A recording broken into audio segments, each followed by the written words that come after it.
the new version of a billionaire could not be, someone who has $1 billion, but someone who impacts 1 billion people. When you start to think about that, well, how would you impact 1 billion people? Geopolitics comes quickly to mind because we're talking about big nation states or policies that affect the world and large swaths of people, or pulled people into poverty or out of poverty. And so that seems like a worthy challenge. Welcome, everybody. Episode 37. We're here for the politics segment today, talking about being radically moderate in general, radical moderate thinking in a polarized world. So obviously, as you know, let's check out. Let's cut to. Oh, they both have it on. Let's cut the camera, Giorgio, to Eric and Steven here. Oh, yeah. Well, only a couple of us are truly radically moderate. Oh, okay. I see. The ones who... For those listening, we got some prototype merch with radically moderate on the t-shirt. Yeah. Coming all soon. Lowercase, period at the end. Oh, this tea feels like butter on my Love skin. It. Got a little wheat alfalfa symbol on the back. On the back? Yeah, I'm not going to try it. I can't do that. We don't know what we're doing, so maybe we'll put it up on a website or something. I don't know. You guys want it. We got mugs too. But this whole idea of being radically moderate is absolutely fascinating to me. And before I pass it to you, Mr. Personality, what I would like to say to you, a show of acknowledgement and recognition is, we started hanging out, all of us, 3 years ago. And you've taught me a lot about this topic. I was not a crazy lefty when you met me, and I'd already come my own way to a certain degree, but you exposed me in particular, I can speak for myself, to certain ideas that I hope you lay out today that I think were fundamental in shifting me to realizing that a lot of my ideas came from ideology and group thinking, even though I thought I had constructed them on my own as a contrarian, which is what I fundamentally believe is it's important to pick up the building blocks yourself of anything you believe. You need to go to the root of the knowledge and stone by stone, brick by brick, piece it together yourself. I'll go more into that later, but we just wanted to acknowledge you because I think this is an area that you are well read and you've thought through very deeply. So I know you disagree with the idea of radical moderate as a label. He hates labels. But to me, it's about the process. Radical moderate to me is not about where you place me on the political compass. Yeah, particularly not on each individual issue. Am I a moderate on abortion? Am I a moderate on every single one down the line? That's not it. We'd be committing the same crime right. all over again. Yeah, we'd be backing ourselves into a dogma. And creating a cult. Oh, well, thank you guys for covering all of the notes I wrote on this. That's a wrap. Yeah, see you later. We didn't do that. Yeah, mute Steven. Shortest episode ever.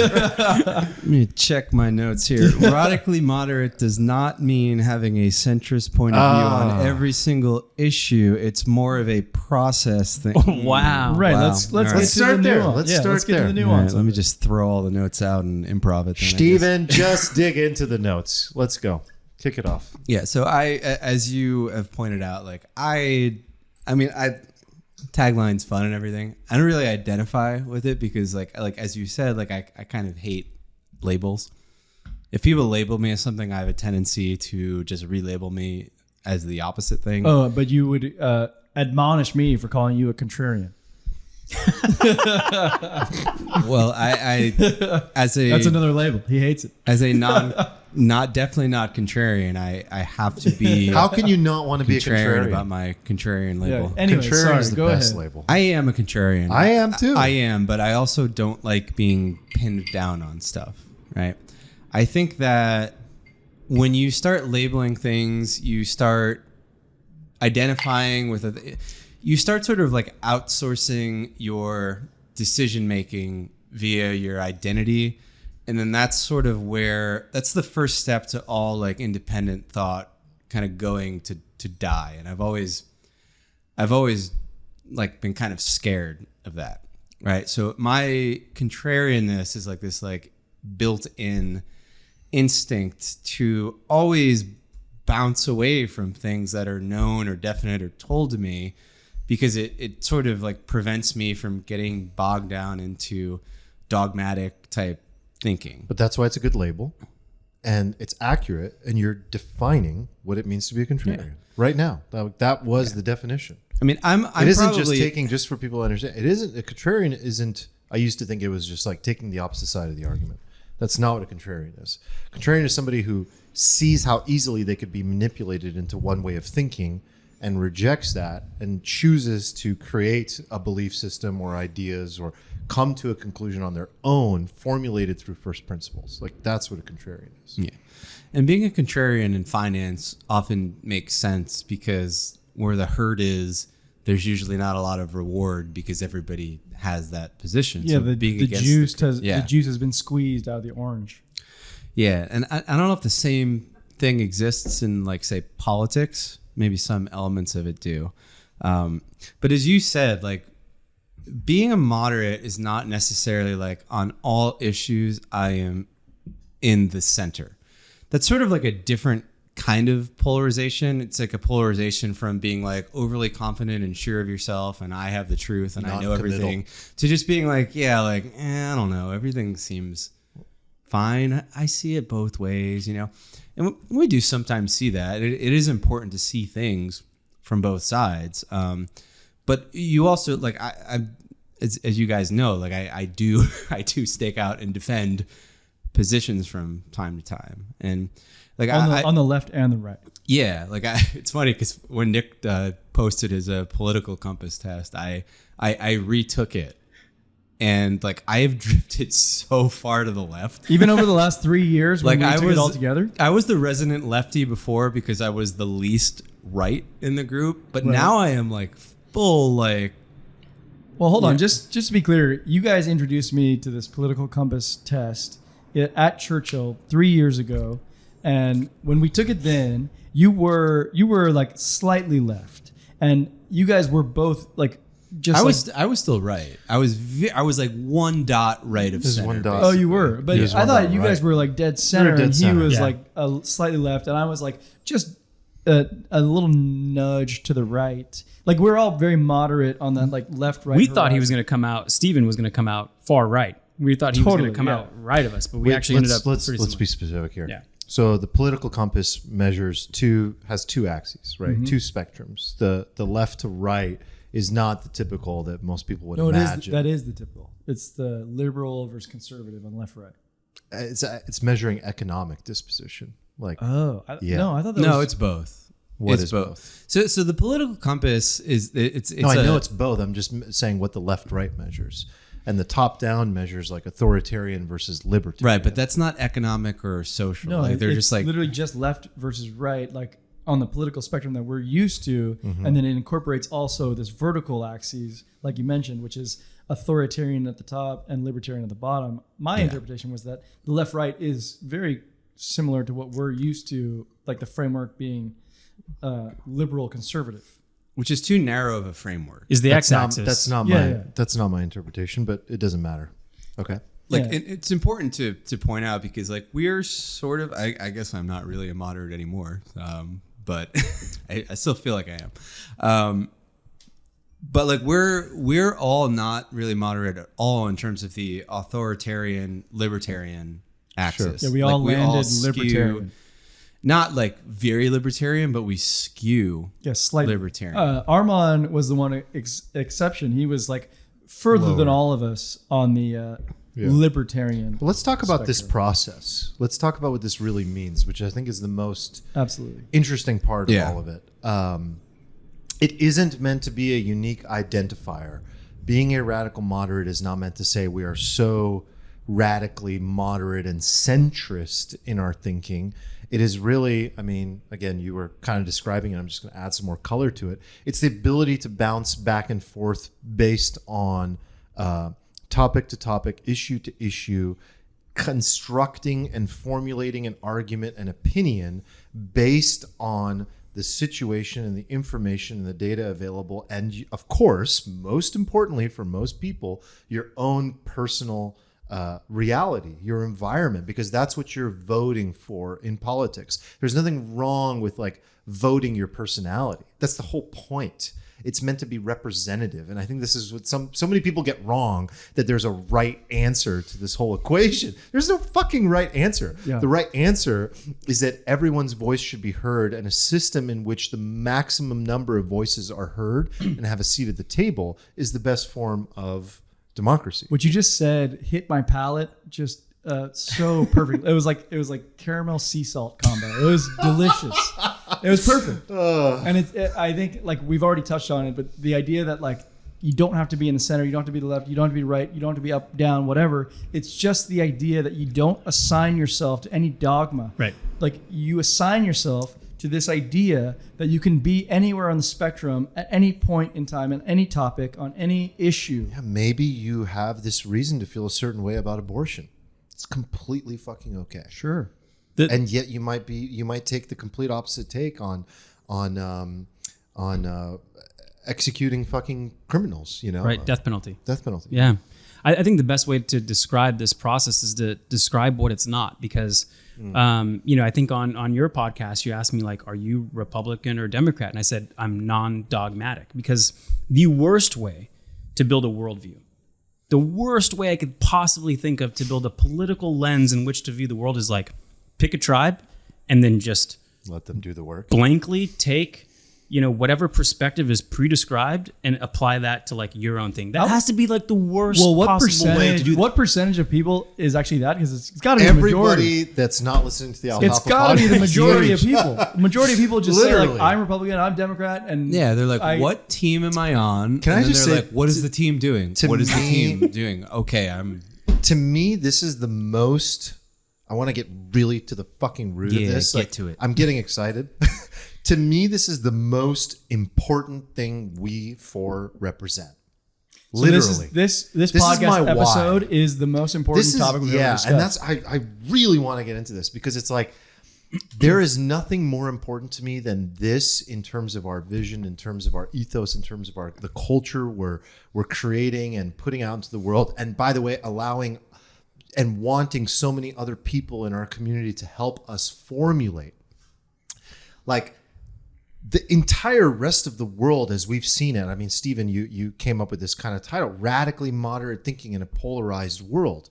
The entire rest of the world is so polarized. We've all known that. We've been watching that to happen for the last 5 to 10 years. And we've all been looking for a space, a safe space, to be able to enter where ideas are tolerated and your opinion is tolerated. And there's curiosity for how you got there. That's the world I want to live in. That's the world I want to help create. And if Alfalfa and this idea of being radically moderate can help more and more people adopt that as a way of thinking that doesn't become ideology, that doesn't become dogmatic, that doesn't become here's what to think, but here's how to think.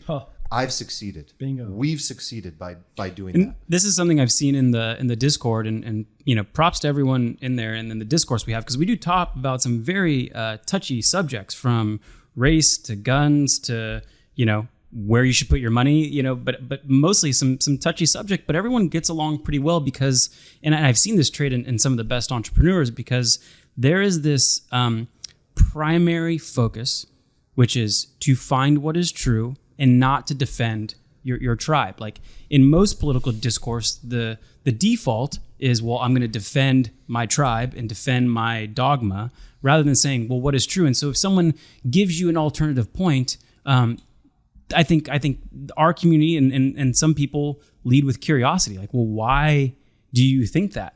And then you can agree to disagree. That's fine, but there's no defense in there. And I think one component of this radical moderate process is the more that you seem extreme on a topic, the more likely you should probably explore the other side's take on a topic. You should check yourself. You should be just the most curious about why am I so extreme about this? How many times have you guys changed your opinion on an important topic throughout your life? A lot. Sure.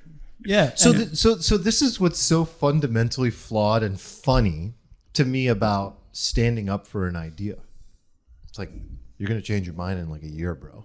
and like You're fighting people. the traditional dogmas would just kill you. They'd skewer you for that. They'd be calling you a flip flopper, and it's Right. like, well, that's actually a positive. Like I'm considering all the Your boy Einstein said that is the sign of intelligence, is the ability to like let go. So he is the of guy. ideas. So he is the guy. all of the greatest traders are flip floppers, right? Like money and finance is one area where you are not rewarded for being dogmatic, right? You have to go with what you see and steer the ship if the winds change, or you run into a rock and you drown, right? There's no mercy there. Like politics, there's no penalty for being wrong, right? Which is part of the problem, right? But if you change your mind, it's like the original penalty is sin. about changing your mind. That's the shitty thing. Well, now there's a reward even for changing your mind. Like, this is like whole niche of people who go like far left, and then they're like, "Oh God, like I just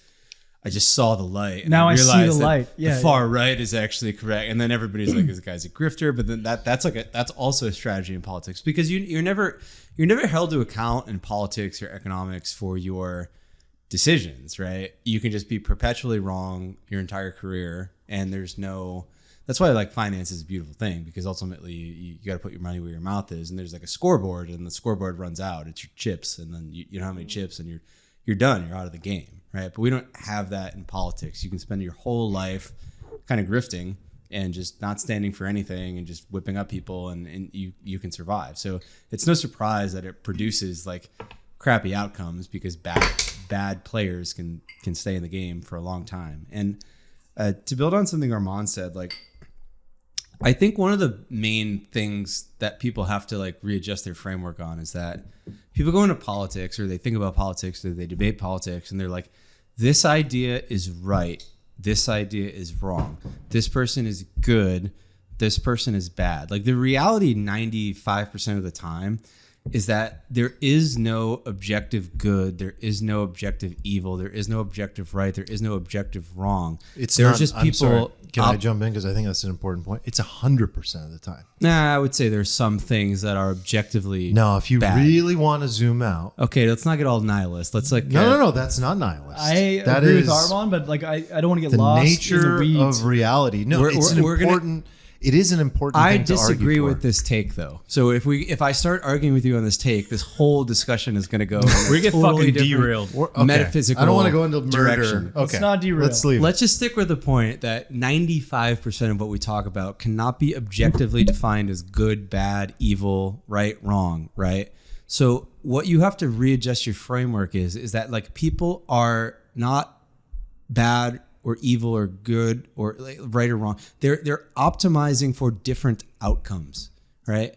And then once you do, the people on the left are optimizing for this outcome. They're trading off economic activity for greater social benefit, for like more people being happy, right? Mm-hmm. Oh, and people on the right, they're not like these morons who are these dumb religious. They're trading off this. They're optimizing for different things. Once you do that, then you're not like, I don't have to like fight this person Sure, to death. and then you build in like time horizons. So some people like looking for like a short-term solution versus a long-term one, and like it of course gets super muddy. Like you're saying, you're absolutely right. I think we can do a whole another podcast on what you're talking about, which is like objective No, I'll leave truth. it. Yeah, I had to stop you there. That was like a 2 hour. That was like a 2 hour Fine. pod on the nature. I know we have a timer now, so I'll be respectful. Constraints create creativity is the new motif. I'm curious if it's the right time to pivot. If it's not, please feel free. But I'm curious about like your guys' journey. I know a little bit about I had yours, the same Steven. question. Okay, well, let's go there. Is that okay? Yeah, can I add two more kind of values to please. the radically moderate? Because Yeah, they've been on my let's do mind. that. Like the other thing I want to mention about how silly it is to like pre-subscribe to like a political party's dogma is that they often change. Like what it means to be liberal, what it means conservative changes. And when people just blindly follow those changes, I don't even know if they're fully aware that this has changed. And there's numerous examples, but one is like free trade. Republicans and conservatives used to be the party of free trade, but that party levied some of the heaviest tariffs we've seen to date. Yeah. And so those change over time. We've seen certain parties who represented the working class to now representing like a cosmopolitan elite, if you will. And so those things change. And so that's what makes it even sillier that you pre-subscribe to like a set of rules by a political party. The other part I'd add in there is like a value either to the process or to what it means to be radically moderate is that it's okay for people to vote or be selfish in their views. So just because I live in San Diego doesn't mean I'm going to agree with someone who lives in middle America. And that's okay. That person lives in a different environment with different economic variables. And it's okay that they vote differently and that they're selfish in their views. And That's I think the like, point, right? yeah, like accepting that is fine. Like obviously we're not in the same part. And America specifically is a large place with so many varying views and economic like variables at play that like you have to accept that like it's okay that people are selfish in their views, and it's not like a war against that. It's just a matter of fact that we live in a very heterogeneous country. And so I don't know. I think it's important to add those kind of two points to either the process or values or however we're describing it. Big time. Yeah. And it's a very important process. I think that a person of clear thinking would never arrive at the conclusion of being able to fall under any bucket of thinking. Because then, as Stephen said earlier, you are obviously outsourcing decision-making in some subcategories of that overall way of thinking, that ideology, we might call it, to other people. Yeah, and it assumes no personal growth or change or personal growth, right? Yeah. Which again, like to the question like 3 minutes ago, like how many times have you changed your thinking? Like all the time. So like I keep I thought you guys might find this interesting. I keep a collection of quotes for things that are around things that I've learned myself the hard way and represent that lesson, and or things that we all wish that like sometimes we don't need to suffer the pain and the consequence before we learn the lesson. So like I think that's the purpose of like wisdom as a whole, is like, can we learn from other people? And like, so there's this quote related to politics that I really like. The price good men pay for indifference to public affairs is to be ruled by evil men. And this is Plato, the student. Your goat of goats? No. Not my goat of goats. A contender of my goat of goats. So my life began, not my life, but my adult life, when I even realized what politics was very cynical and generally apathetic toward the whole idea of politics. And I'm really curious how you guys have evolved. But, I reached a point a handful of years ago, probably when we all started really hanging out and having these really deep, thoughtful discussions around politics, which has been a major theme of ours, that being indifferent or avoidant of politics as a whole came at a major cost in my life, and something that I thought that I could ignore and or just continue to be overly cynical about, and believe that I had this very like Buddhist, it's a very sort of common Buddhist belief, actually, a very Eastern belief, that evil in the world mostly exists in the arena of politics. That all of the dysfunction that we see in the world is birthed and perpetuated out from there, and that politics as an arena is just like a place where people get lost. They play the drama of life and nothing ever gets done. And I think this is like partly true, to be honest. And yet I also believe that like change begins with the individual, not in the macro, but in the micro. But that for change to actually execute and take effect, it needs to enter that realm. So to be avoidant of politics as a whole is just simply wrong, because every movement eventually becomes political that begins with an individual. So I personally used to lean, and Nick knows this probably more than anybody, like used to lean very left, which by today's standards would be like barely left of center. What was that project we used to Zeitgeist, like, man. Zeitgeist. No, that was the film, but like there was a Venus Project and Jacques. Oh, shit. Yeah, I forget his name, but it was like this Jacques. this utopian. This guy was like building a community, and there was no money in the community. And it was very utopian in the way he was trying to build it. And I think we Jacques Fresco. Jacques Fresco, yeah. This guy was amazing, actually. Yeah, I mean, he was a good visionary, utopian visionary, and like I think we were probably either just starting to pay taxes or prepaying serious taxes, and we definitely got caught. I still love that guy. In like a very liberal loophole, yes, without consequence and without being based in reality, because we didn't have that much experience at that age. Because these ideas, which I think is an important thing to unpack, sound so nice, so good. Yeah.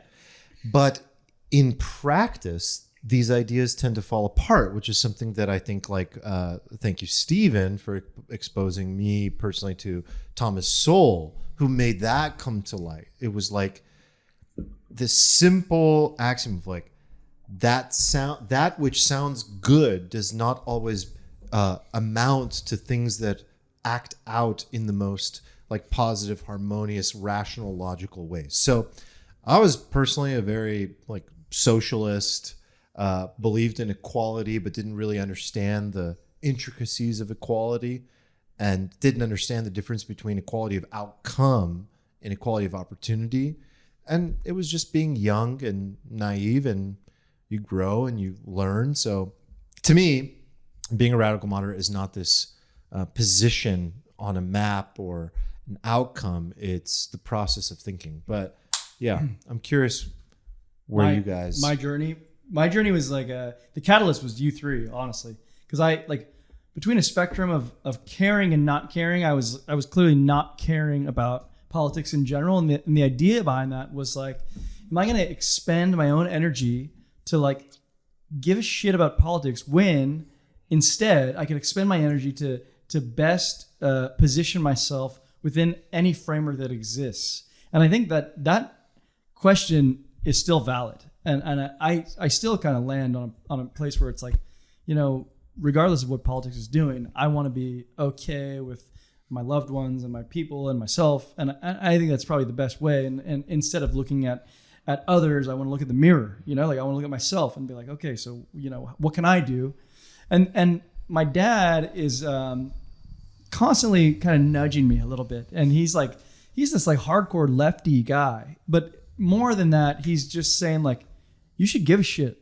And I'm like, okay, well, why? And I would always go back to my framework. Like, why? I could just like make my money and go do my thing and whatever. And it's like, okay. Because you will be ruled by evil men. Yeah. To Plato's quote there, I think where I land now is like the conversations we're having on this podcast actually sort of fits both, where like I can continue to do what I like and continue to like make myself more and more okay in whatever framework that exists. But like, now let's give a voice to these like people that had no outlet before. Like these, like what I think is probably the overwhelming majority of folks that are like, hey, like I don't want to ascribe to any dogma, left, right, whatever. I want to be able to identify with whatever issues that like speak to me. And I think like this is exactly what you guys brought. Like not only did Stephen bring DeFi, but like, just these conversations that we have, it's like, oh my God, like, well now we've like created this sort of like channel. That's been an interesting part of your evolution for sure as a person. Like no doubt. Just complete, like, I don't see the value in this to this arena and the way in which we're doing it, I find valuable. And it wasn't like I didn't have this view. I obviously had views, for sure. But it was like a cost benefit analysis to me Value. to be like, what effort do I need to put in to get any type of outcome to like support, this belief that I have on X, Y, or Z. And now it's like, I think with these conversations and with the community that we built, like we can have like an actual tangible outcome.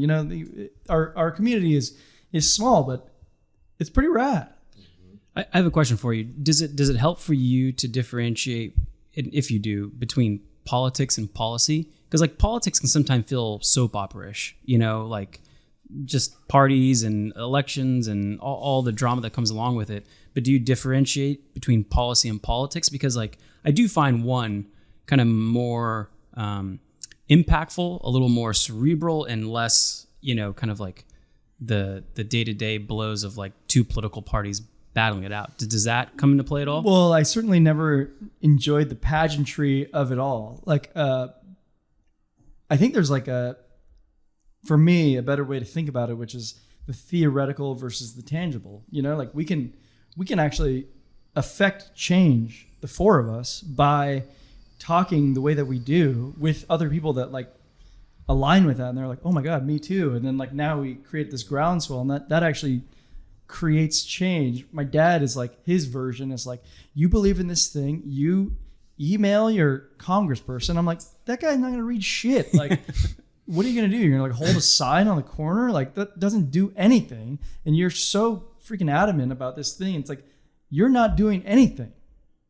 So yeah, I don't know if that is like a roundabout way. I think the questions Nick are asking are really interesting for you to answer too, because of all four of us, the person that's been most interested in politics all along has been you.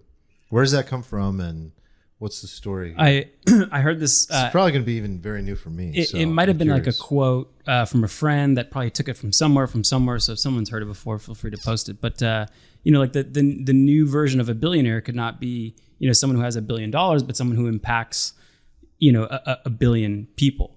And like when you start to think about that, well, how would you impact 1 billion people? Like their geopolitics comes quickly to mind, because we're talking about big nation states or policies that affect the world and large swaths of people. And you can date back specific decisions and how looking back or looking forward from there, like multiple decades, on how it changed or pulled people into poverty or out of poverty. And so that seems like a worthy challenge. And where, I mentioned that policy tends to be cerebral but also most impactful. I think the tough part and like where the rubber meets the road is that politics is still rooted on where this stuff happens. Like the definition of politics is the process of making decisions. And so while it would be nice to sit in a think tank and write articles all day long on what's the proper policy, at the end of the day, it does have to enter into a political process. So while I think policy is like a fascinating place and where I would rather spend most of the time talking, at some point you do have to be a little real about it. Like it does have to enter a political process. So yeah, I mean, I think that's, if you're not going to build something to make money, then it's like, well, what is the biggest impact that you could have?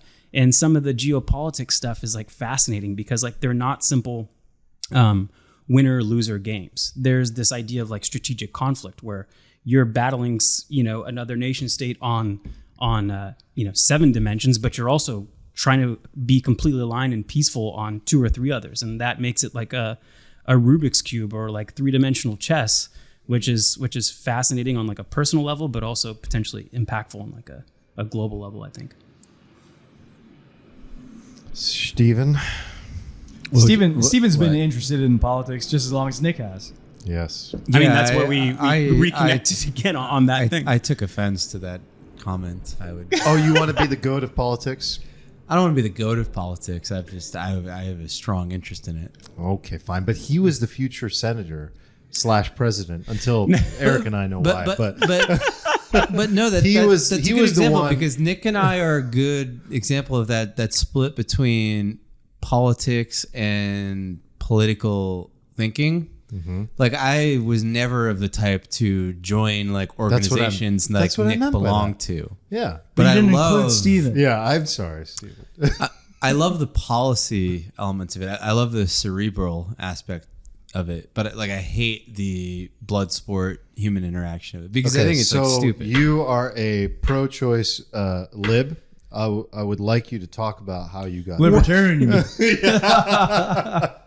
I would like you to talk about how you got there. He's a pro-choice lib. No, he's a lib. Lib. I think you know what pro-choice means, but excuse me, we covered this today. We covered this today. He's pro-life lib. Yeah, I would never. I did mean pro. I think those labels are stupid. They're like the essence of stupid, polarizing labels that, like, at the extremes, they're both really dumb, in my opinion. That's what we're all about. One of the reasons we reconnected is because you're like, I would love to talk about politics with someone. I just sometimes blurt it out at a party, and then people walk away from me, and I end up So just standing I think there that's- by myself. I think I think that's not a bad place to start. Like, you tend to get into outside of our little circle here. You tend to get into conversations where the things that you say. Actually, this is exactly where I want to take this. I think this is fascinating. I like this. No, it's fascinating. You tend to be at dinners or parties. If this is okay, I would like you to. Baptisms, No, I'd like you to. funerals. Yeah. Jesus Christ. Okay, I didn't see that coming. I'd love to go there, and this is why they call you the personality, by the way, because you're willing to go to these places where you get into these situations where your opinion is so,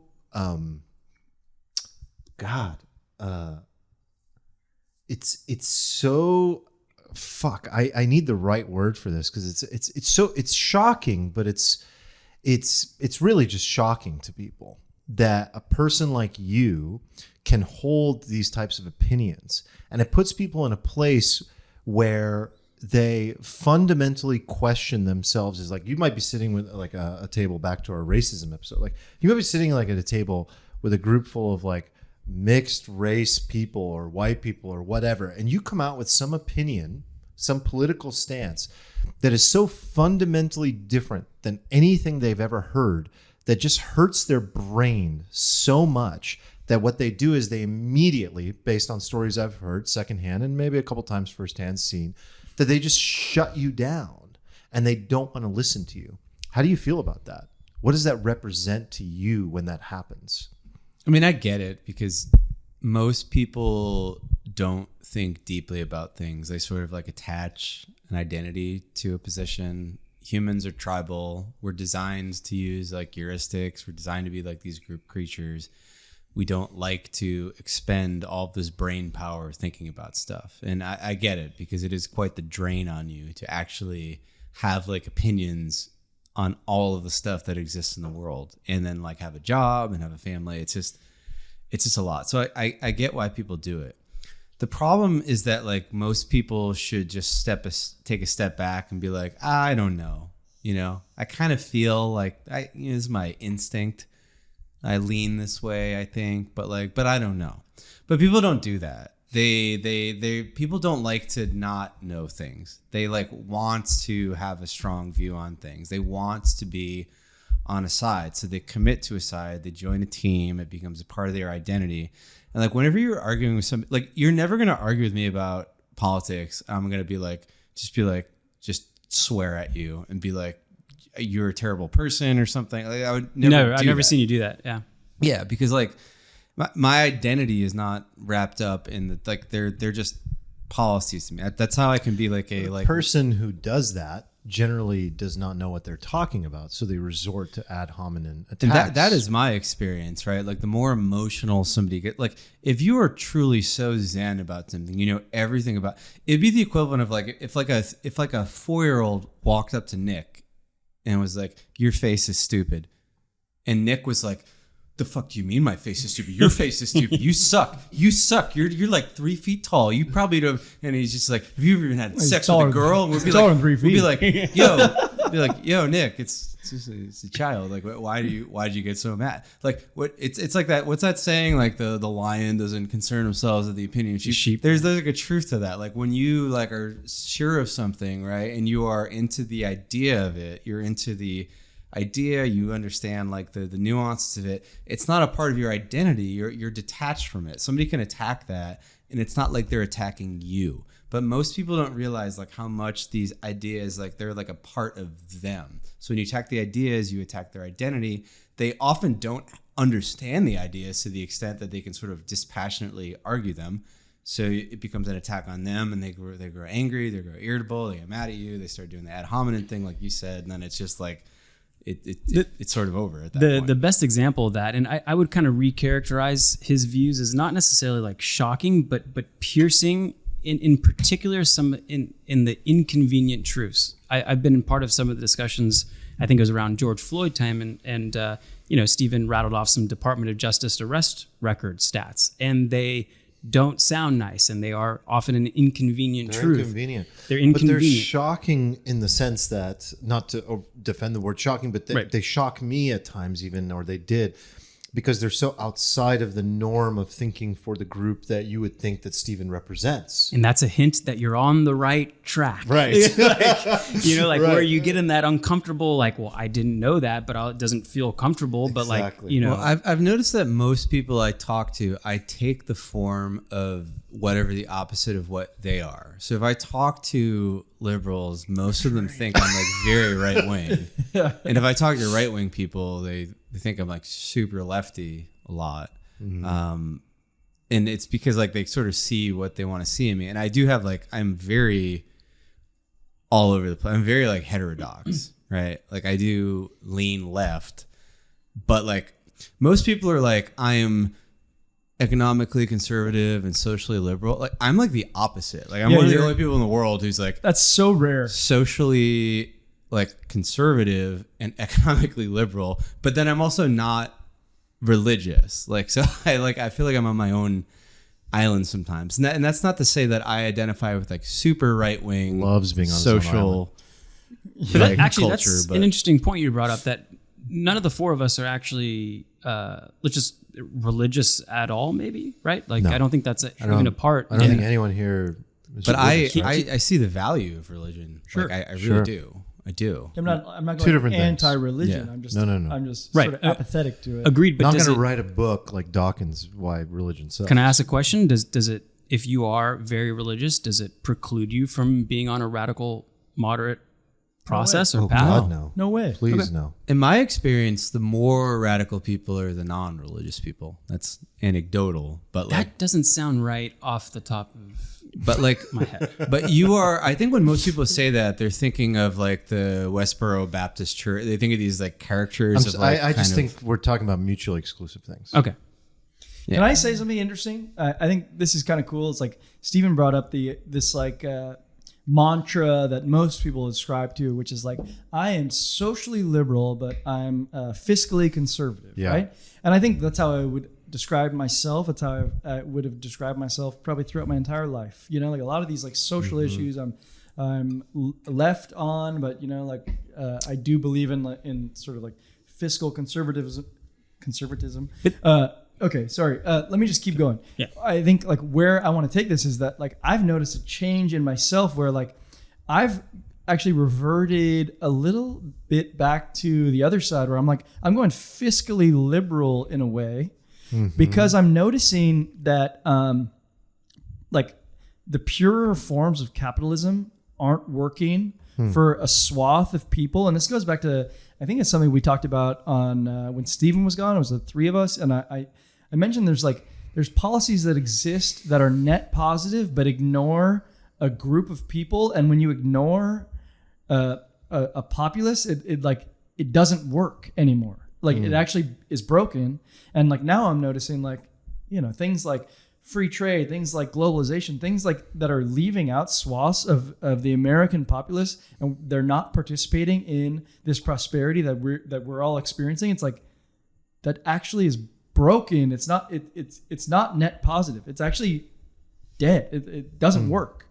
And now I'm moving back to the point where it's like, well, so how do you think, like, is it UBI? And I'm now like I'm thinking of like fiscally liberal type stuff where it's like, well, how do we bring up questions. like how do we bring Yeah. that up, because they're lost, you know, and this is like why Trump won the election. It's like because there's a group So of people here's that an are area lost. where I would say, like, I'm sure even just at this table there would be disagreement. I don't want to get lost in that, right? But that's an example of what I think we all hope to see in the world.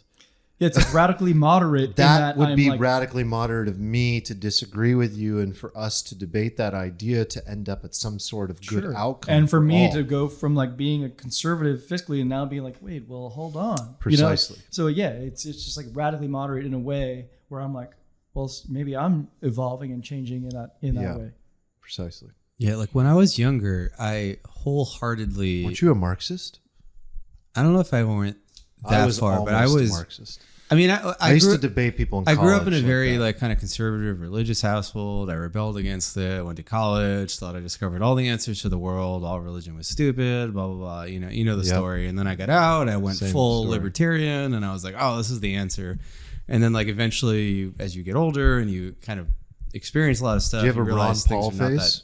yeah, of course. Nice. Yeah, I was like, oh, so libertarianism is like, it's simple.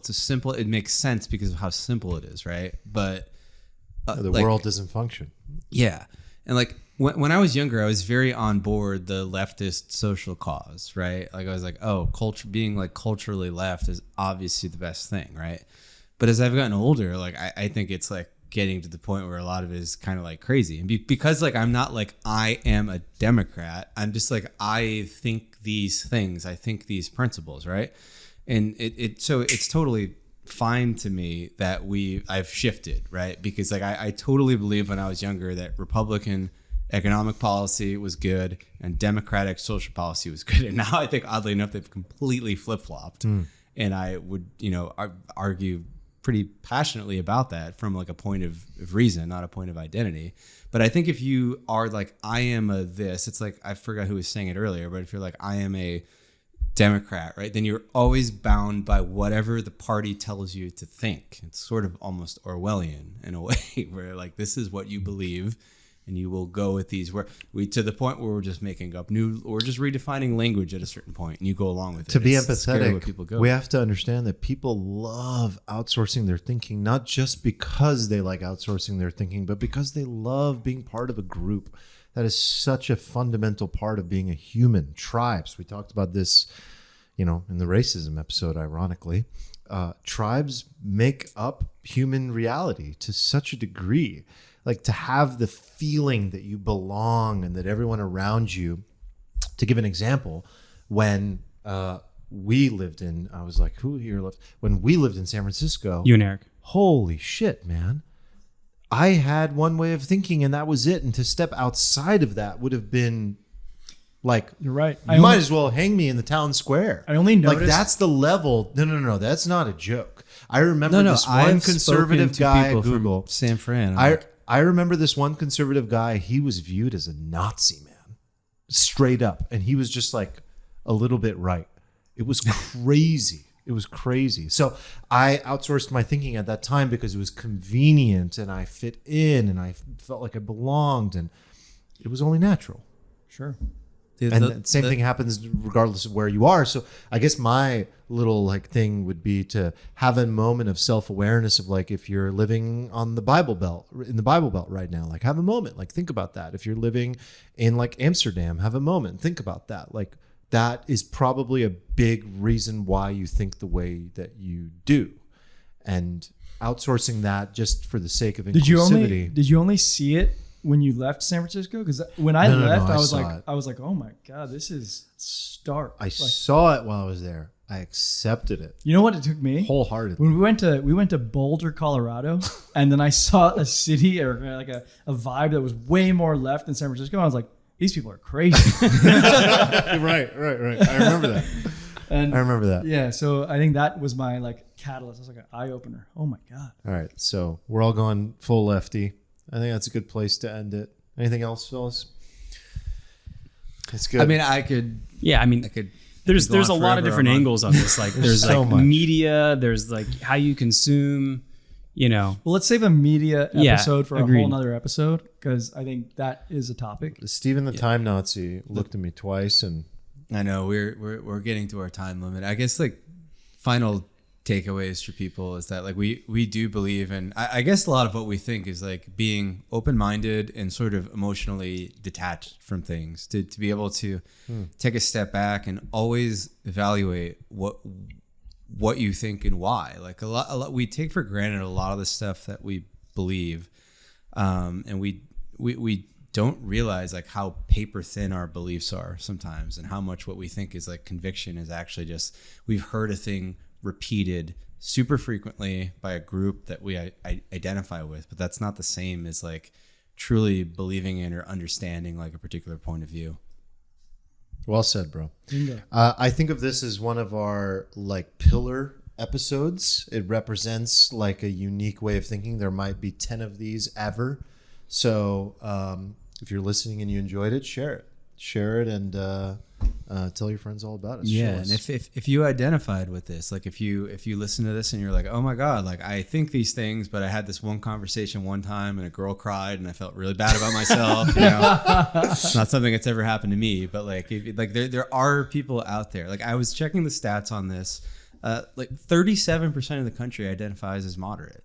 35% conservative, only 25% liberal, which is not what you would That's think. crazy. means And we're going to have 100 million people listening to the Alfalfa There are a podcast. lot of people out there who think this. The problem is that like, what's that old like Bukowski quote where it's like the problem with the world is that the stupid people are full of confidence and the smart people are like sort of like, I'm butchering the quote, but the idea is that the stupid people are the ones who are full of confidence and the smart people are like more measured and like they're little. It's the same reason all the people that should have kids don't have kids. Yeah. Yeah. I mean, so it creates this like weird selection bias for society because of the way media is. You get this like small minority that's super vocal and not even that bright sometimes. And they create the perception that they run the world. This is the way the world is. And there's all these people out there who are like us and they're sitting there watching it and like kind of in silence. It's the silent plurality, I guess, is going to be the new theme for this. So yeah, if you identify with this, please come to the Discord. We're having good convos in there. 100%. Radically moderate. That's a wrap. Peace. We love you guys. Join us. Later. See ya. Later.